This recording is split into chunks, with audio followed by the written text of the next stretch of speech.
हमारे यहाँ अगर इस दुनिया में, भारत में हिंदू धर्म का अगर जनाजा निकलते हुए देखना है तो किसी हिंदू की शादी में चले जाओ। शास्त्र कहता है सूर्यास्त के बाद वेद के मंत्र पढ़े नहीं जा सकते। तुम राक्षसों की तरह अर्धरात्रि में विवाह कर रहे हो। अरे वो काल कुछ और था जब मुगल तुम्हारे यहां थे।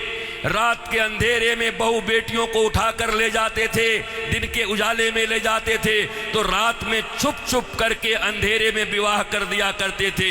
अब कौन मुगल और कौन अंग्रेज तुम्हारे पीछे पड़ा है? क्यों नहीं तुम सूर्यास्त के पहले विवाह करते हो, अभिजित मुहूर्त में करते हो? वेद तो वही कहता है। तो तुम्हें तो ये भी ज्ञान नहीं है। हिंदू धर्म का डंका लेके घूमते चल रहे हो, डंका पीट रहे हो हिंदू धर्म का। तुम्हारे विवाह में देवताओं का कितना अपमान होता है। अरे विवाह में दो प्रकार के कार्ड बनाओ। विवाह एक संस्कार है, विवाह एक यज्ञ है। अरे भैया, खाने पीने खिलाने वाले के लिए एक दिन रिसेप्शन जो करते हो कर दिया करना, पर विवाह में बड़े लिमिटेड लोगों को बुलाया करो। अपने परिवार, वो भी जो सनातन संस्कृति को मानते हैं, पवित्र रहते हैं। विवाह संस्कार में देवता आते हैं तुम्हारे द्वारा किए गए यज्ञ के भाग को लेने के लिए। अरे नाक पोंछते हुए, कान खुजाते हुए, पता नहीं क्या क्या करते हुए अगर तुम किसी को भोजन दो तो तुम्हारा बच्चा भोजन नहीं करता।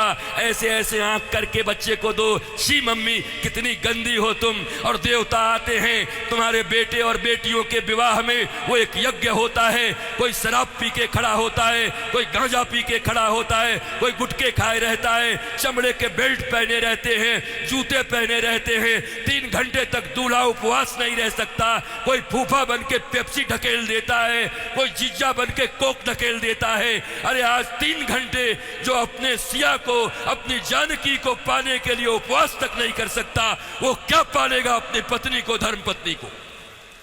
ये कोई विवाह है? ये कोई सनातन संस्कृति है? और इसी को तुम विवाह कहते हो। विवाह यज्ञ है, यज्ञ है। इसलिए हमारे यहां तलाक और डिवोर्स का कोई सिस्टम नहीं है। उनके यहां विवाह एक एग्रीमेंट है, आज हुआ है कल तोड़ देंगे। पर सनातन संस्कृति धर्म पत्नी और पति स्वामी, इस प्रकार की एक संरचना है। विष्णु और लक्ष्मी बताया जाता उनको। तुम कौन से विवाह कर रहे हो? अंग्रेजों के पिट्ठुओं, अंग्रेजों के गुलाम बड़े बन गए हो। भारत के पैसे खा करके उन पैसों से भारत को ये दिखा रहे हो अंग्रेजों और पाश्चात्य संस्कृति की तरह विवाह करके साधारण भारतीयों के मन में लोभ उत्पन्न कर रहे हो। और ये समाज के अग्रणी लोग बने हुए हैं, ये समाज के श्रेष्ठ लोग बने हुए हैं, ये समाज को दिशा दिखा रहे हैं, ये समाज को भोंडा प्रदर्शन कर रहे हैं, अपने धन का लोगों को दिखा रहे हैं। एक गरीब बेचारा विवाह करने में भी लज्जा करता है, इतना आडंबर बना दिया। विवाह एक यज्ञ है, बड़ा पवित्र यज्ञ है, सुंदर यज्ञ है, वेदियां बनती हैं। हमारे यहां दूल्हे दुल्हन, उनके वस्त्र कैसे होते थे? देखो आज के 50 साल पहले ही देखो ना, 50 साल पहले के फिल्म देख लो बॉलीवुड में, तो समझ जाओगे कैसे वस्त्र पहन करके विवाह करता हमारे यहाँ पर। क्योंकि बॉलीवुड भी या सिनेमा भी समाज का दर्पण होता है। और अब बदले हुए बॉलीवुड को देख लो कि अब कैसे विवाह करते हो। हमारे विवाह में हमारे वस्त्र, हमारे परिधान, फिर लेन देन इतना तो बनता है। 5 साड़ी तो बनती है, 21 साड़ी लगेगी ननद की। अरे कौन से ग्रंथ में लिखा है? कोई माई का लाल भारतवर्ष में किसी शास्त्र में मुझे दिखाए? कहां लिखा है ये लेन देन? तुम्हारी बुढ़िया पुराण में होगा। लोभियों के बनाए गए कानून, लोभियों के बनाए गए नियम।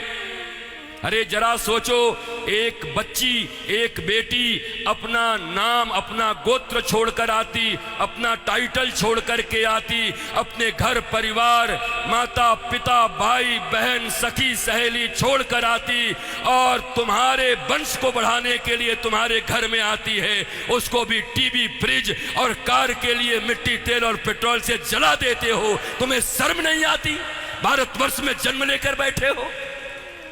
तुम्हारी बाजुओं और भुजाओं में अगर शक्ति है तो अपने पैसे से कार खरीद लो, अपने पैसे से फ्रिज खरीद लो, क्योंकि छोटी छोटी बच्चियों के पिता तो बचपन से उसके लिए खिलौना खरीदते रहते हैं। जब छोटी रहती है 5 रुपए का, थोड़ी बड़ी हो जाती है थोड़ा और बड़ा, थोड़ी बड़ी हो गई साइकिल खरीद लिया, थोड़ी बड़ी हो गई स्कूटी खरीद दिया, और बड़ी हो गई अच्छे घर के हैं कार खरीद दिया 5 लाख का, और एक दिन फिर जा करके 5 करोड़ में एक गुड्डा खरीद के लाके दे दिया। तो खरीदे हुए सामान की जो इज्जत होती है वही दूल्हे की भी इज्जत होती है।